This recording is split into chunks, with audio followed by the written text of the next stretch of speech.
Fine. In the previous class or previous session, we had discussed about TRT test and NIPART test, various strategies which is used in testing of TRT and FRT. Now, in this session, we'll be discussing about steps in construction of index number. Okay, we'll be dealing about steps in construction of index number. What steps? Defining the purpose. So initially to construct an index number, right? Initially to construct an index number, you have to define the purpose, you have to define the nature and scope, then you have to evaluate. Selection of items and their number, you have to select the items, what commodities you are taking. Selection of suitable weights, very important, you have to select a suitable weight. Selection of base year, selection of current year.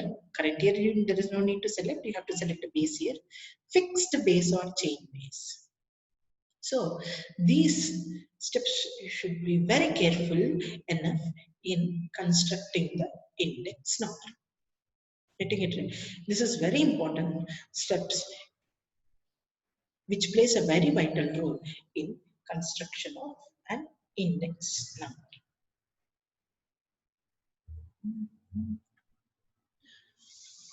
So first you have to define the purpose why you are constructing. You have to know the nature. You have to select their number. You have to select the suitable weights. You have to select the base year, and then finally fixed base or chain base.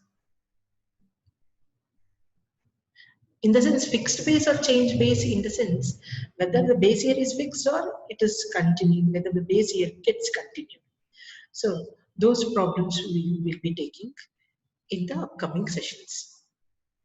Next, consumer price index number. The other part in this chapter is consumer price index number. Consumer price index number.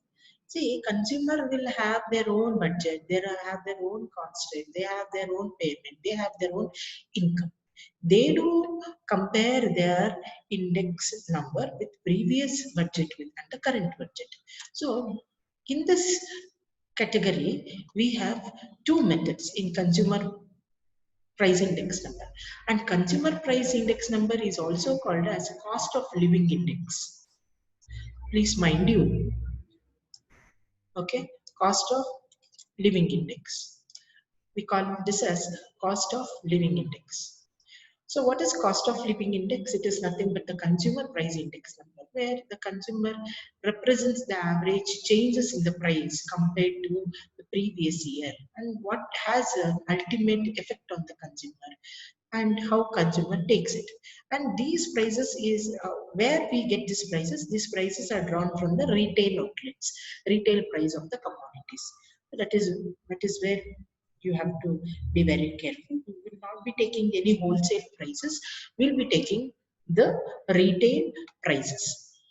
Okay, we'll be taking the retail prices. So we have two methods to identify here. One is aggregate expenditure method, and next is family budget method. First is aggregate expenditure method, and next is family budget method.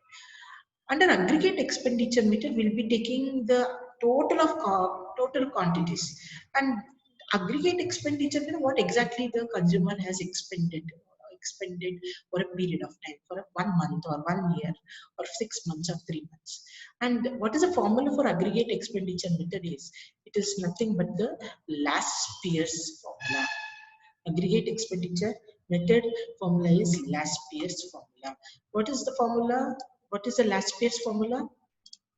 What formula you will apply for last year's? It is summation sigma P1 Q0 divided by sigma P0 Q0. Okay, sigma P1 Q0 divided by sigma P0 Q0 into 100. Okay, next method is family budget method. Okay, next method is family budget method. In this method, we'll be knowing the budget of the family. We'll be analyzing the average price relatives of the budget. So we have a formula like this. What is a formula? What is a formula? Formula is sigma IW divided by sigma W.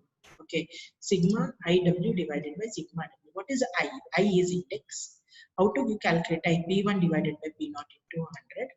Okay, P1 divided by P naught into 100. And what is I? I represents index. I is nothing but index. Next is W represents what W? W represents weights. W represents weights. Okay, W represents weights. I think now we can understand what is IW is all about.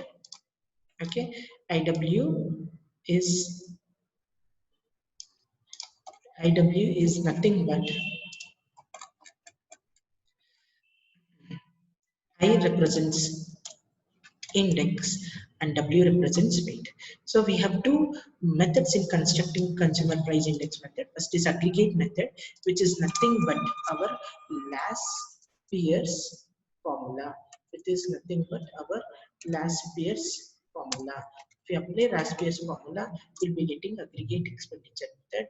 And here, family budget method is sigma IW divided by W. That is, what does I stands for? I stands for P1 divided by P0. How do you calculate I? I is P1 divided by P0 into 100. P1 divided by P0 into 100. That is, P1 represents price of current year. P0 represents price of base year into 100. So, in the upcoming class, that is in the next session, we'll be discussing about, we'll be taking the numerical part of index number. Basically, it's very simple. The concept is very simple. We'll be taking the numerical part of index number. Okay. I'll be sharing this notes too. No need to worry. We have winded up with the theoretical part. Right? We have completed with the theoretical part. So basically what you have to understand is we'll take up the practical part. Now formulas plays a vital role. I have explained about all the formulas. I'll be sharing this material. Okay, once again the materials will be shared in the YouTube channel, which has been created by the Evening College, Cayley Society's Evening Degree College. So you can refer those videos if you have any doubts. We'll be taking numerical problems on index number from the next session.